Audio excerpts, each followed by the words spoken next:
भगवद गीता एक बहुपठित आस्तिक विज्ञान है जो गीता महात्म्य में सार रूप में दिया हुआ है।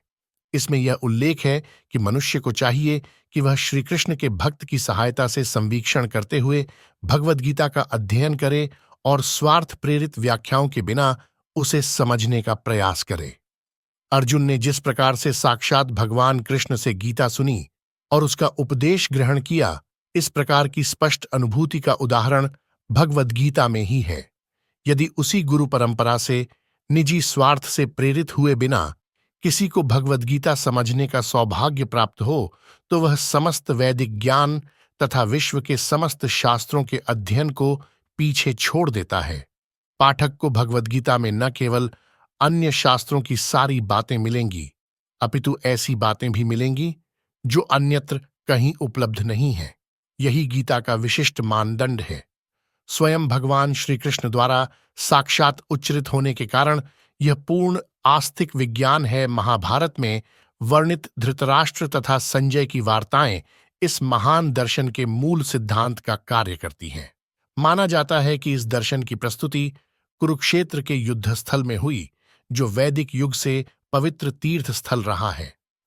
इसका प्रवचन भगवान द्वारा मानव जाति के पथ प्रदर्शन हेतु तब किया गया जब वे इस लोक में स्वयं उपस्थित थे। धर्मक्षेत्र शब्द सार्थक है क्योंकि कुरुक्षेत्र के युद्धस्थल में अर्जुन के पक्ष में श्री भगवान स्वयं उपस्थित थे। कौरवों का पिता धृतराष्ट्र अपने पुत्रों की विजय की संभावना के विषय में अत्यधिक संदिग्ध था। अतः इसी संदेह के कारण उसने अपने सचिव से पूछा। उन्होंने क्या किया? वह आश्वस्त था कि उसके पुत्र तथा उसके छोटे भाई पांडु के पुत्र कुरुक्षेत्र की युद्ध भूमि में निर्णयात्मक संग्राम के लिए एकत्र हुए हैं। फिर भी उसकी जिज्ञासा सार्थक है।